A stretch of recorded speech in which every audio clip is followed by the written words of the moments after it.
Bonjour mes frères et sœurs, et nous sommes ce matin à la fin de notre étude de l'Épître aux Corinthiens. Et ce matin, nous allons faire les derniers versets du chapitre 13. Notre bon Père du ciel, quel privilège de s'approcher de toi. Quel privilège de marcher avec toi dans la vérité. Et la seule façon, c'est par les Écritures. Et c'est pour ça qu'on passe tant de temps, jour après jour, semaine après semaine, année après année, pour sonder les Écritures, afin de marcher dans la vérité qui est en Jésus-Christ. Conduis-nous encore ce matin pour ta gloire, pour l'avancement de ton royaume. Amen. Chapitre 13. Nous avons vu en premier, je vais aller chez vous. Et si ça reste de même, je viens avec une verge, avec toute la puissance de Jésus-Christ, pour reprendre sans ménagement ceux qui ont péché précédemment, qui se sont éloignés de la vérité, ou qui ont marché dans l'immoralité et qui ne veulent pas s'en repentir. Et je vous encourage, avant que j'arrive, à vous examiner vous-même, à savoir si vous êtes dans la foi, à voir si Christ habite en vous. Sinon, vous êtes des désapprouvés. Vous êtes de la fausse monnaie.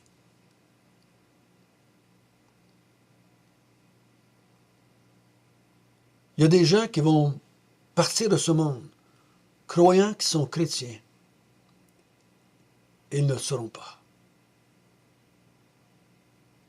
Parce qu'ils ne veulent pas s'examiner. Ils ne veulent pas prendre le temps de s'examiner. Ils ne veulent pas passer du temps. Ils ne veulent pas prendre de temps pour le faire.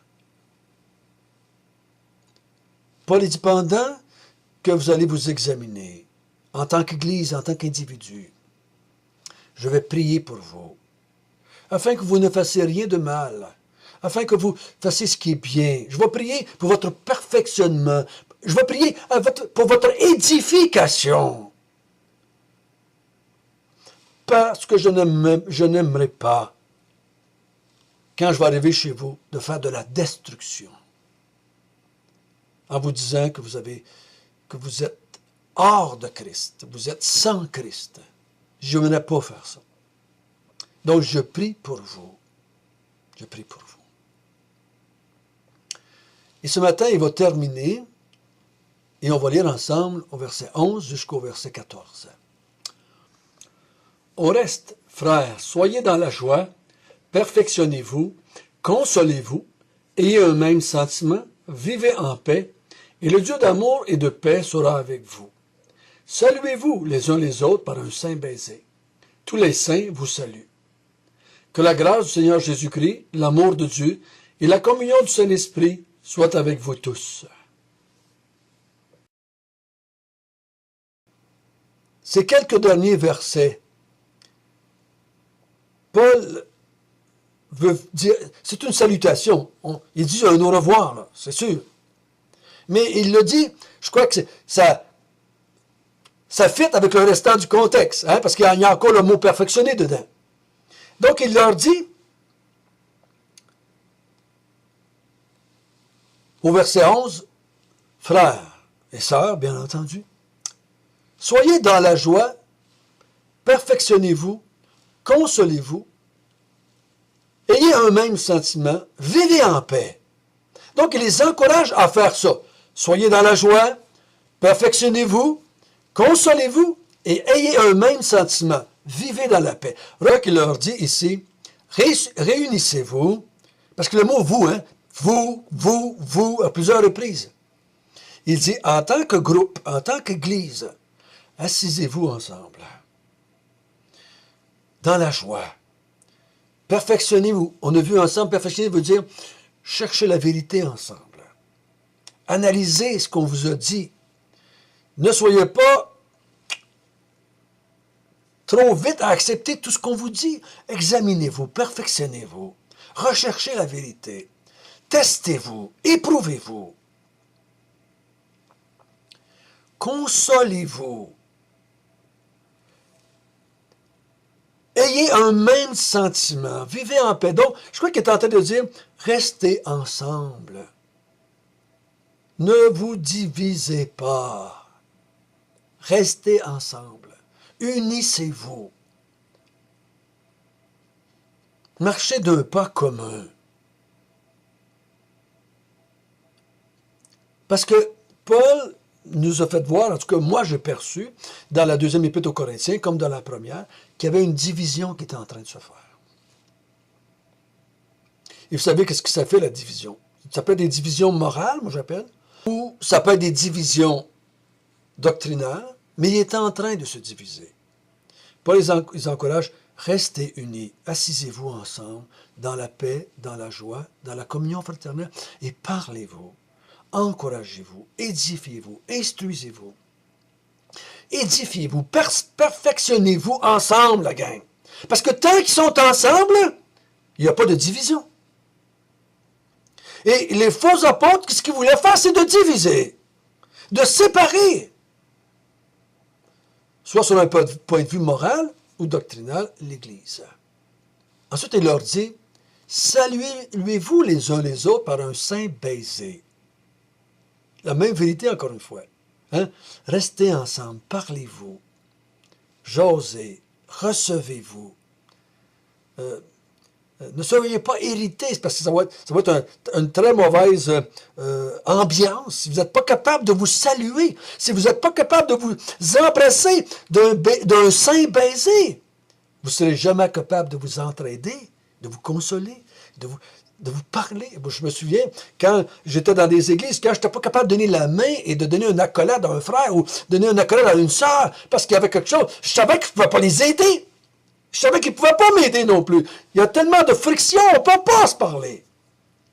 Saluez-vous les uns les autres d'un saint baiser. Recevez-vous les uns les autres et assisez-vous ensemble, réunissez-vous ensemble, parlez-vous ensemble. Vous vous souvenez, dans la première épître de Corinthiens, quand il parle au chapitre 11, il y avait du mépris les uns pour les autres dans l'Église.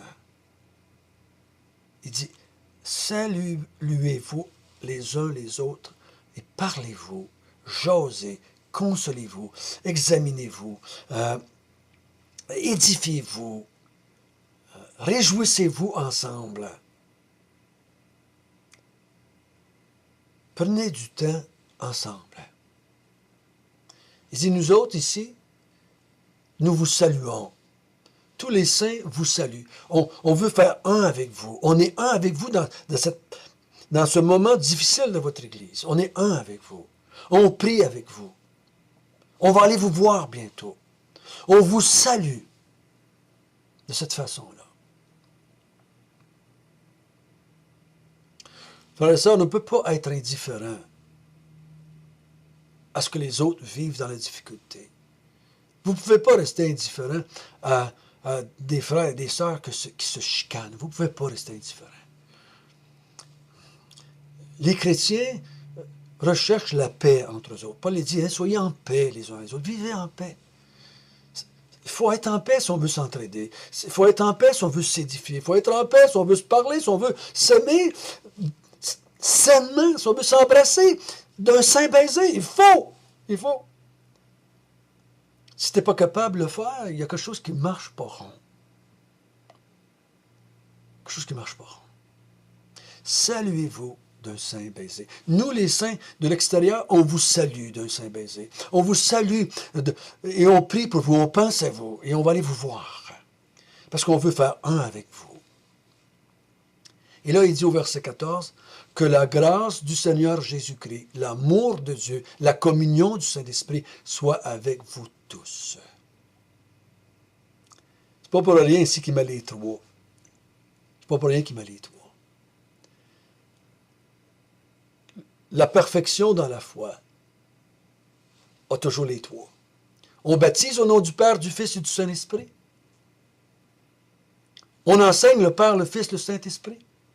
On vit dans notre relation avec le Père, le Fils, le Saint-Esprit. S'il y en a un qui débarque, on a un problème majeur.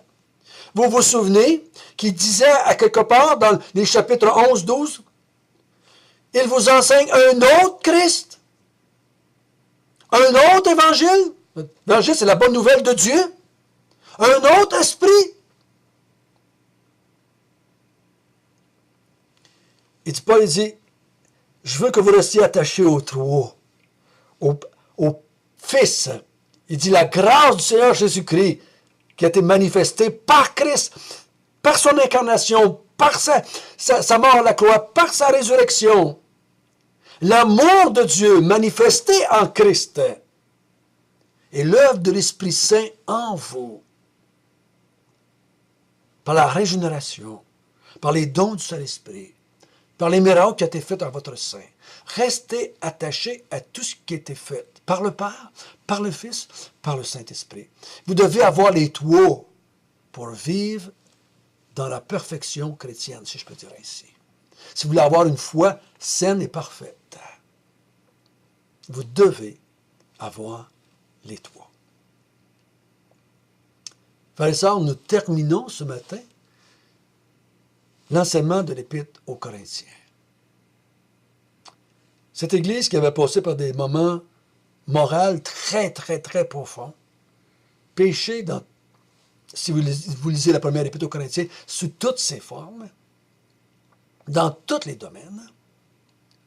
Je ne crois pas que l'Église de Corinthe est spéciale. J'ai travaillé depuis 37 ans dans les églises, avec les églises, et l'Épître aux Corinthiens, les péchés qu'on voit là, je les ai vus dans toutes les églises que j'ai travaillées. N'était pas spécial. Le spécial, c'est qu'il ne reprenait plus. Paul il dit, vous êtes orgueilleux au lieu d'être attristés par le péché. C'est ça le problème. Avec Corinthe. C'est pas qu'elle faisait des péchés, c'est qu'elle ne reprenait plus le péché. Elle était plus attristée par le péché. Et j'ai vu, comme dans l'Épître aux Corinthiens, dans toutes les églises, des problèmes doctrinaux. Et ça arrivait dans toutes les façons, par toutes les portes, je pourrais dire, par la voie des airs électroniques, par les livres, par les télévisions, par les visites entre chrétiens, la fausse doctrine finit. Des fois, je disais aux chrétiens, où est-ce que tu as pris ça, ce que tu me dis là? Où est-ce que tu as pris ça, cet enseignement-là? C'est pas moi qui enseigne ça, c'est sûr. Ah, ben j'ai lu un livre. Ah, j'ai écouté une émission de télévision. Et on s'assisait, on regardait les Écritures, on réenlignait. Je dis, l'autorité, c'est pas lui. L'autorité, c'est pas moi. L'autorité, c'est les Écritures. On revenait aux Écritures, on revenait aux Écritures. Et l'apôtre Paul sait qu'il y en a, on l'a vu dans le chapitre 7, il y en a qui se sont repentis. Et Paul s'en est réjoui. Mais il y en aura toujours qui se repentiront pas. Il y en a toujours qui vont rester dans l'erreur et qui vont se joindre à de faux docteurs. Ils vont manifester ainsi qu'ils ne sont pas dans la foi et qui sont désapprouvés. Il ne faut pas avoir peur de cela. Ça fait partie de la vie de l'Église. L'Église s'examine, chaque chrétien s'examine, et quand on s'examine, on va voir qu'il y a des erreurs, il y a des manques, il y a des faux. Il faut enlever, il faut continuer, il faut réaligner jusqu'à temps que le Seigneur vienne nous chercher individuellement ou en Église. Je vous remercie d'avoir été avec moi pendant presque 3 mois. On a commencé en septembre, on est rendu vers la fin novembre et nous terminons. Nous allons revenir ensemble pour étudier l'Épître aux Philippiens après Noël. Donc, surveillez le blog après Noël et vous allez voir, je vais vous marquer dessus la date que je vais recommencer. Pourquoi Philippiens? C'est mon dernier livre. J'avais pris comme défi quand j'ai commencé à enseigner, quand j'étais un jeune enseignant, et d'enseigner tout le Nouveau Testament, si Dieu me donnait la grâce. Et Philippiens, c'est mon dernier. Donc, 30 ans plus tard, j'achève, par la grâce de Dieu, d'enseigner tout le Nouveau Testament.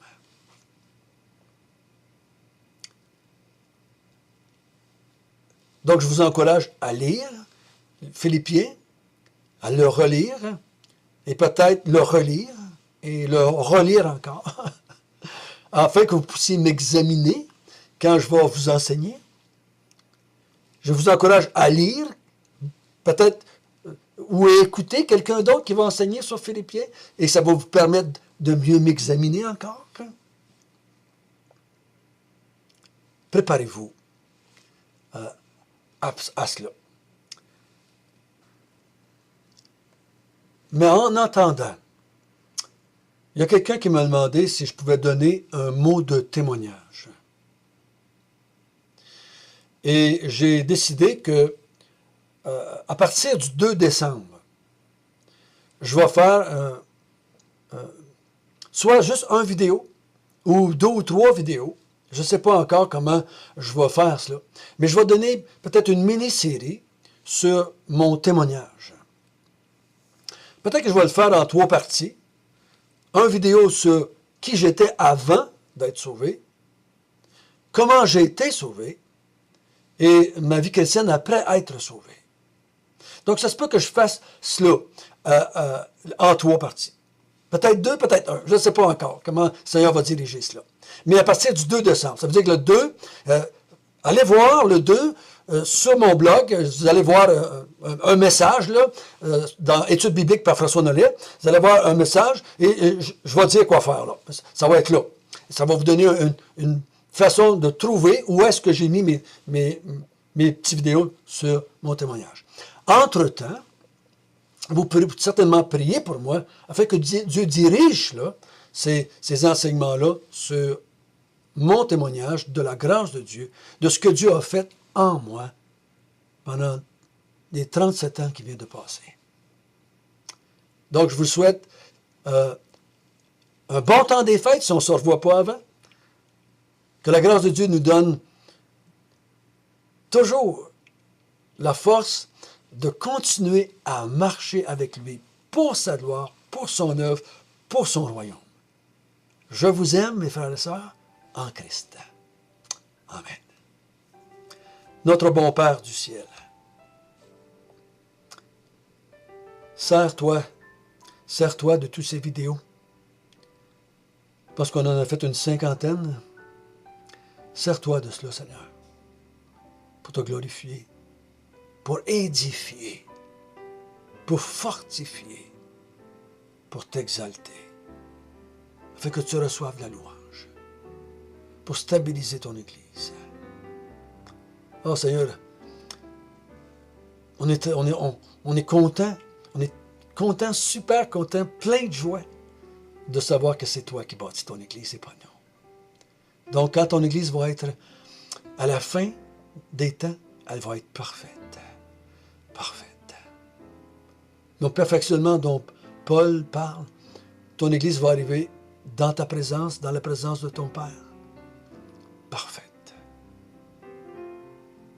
Nous te bénissons, nous te glorifions au nom du Seigneur Jésus. Amen.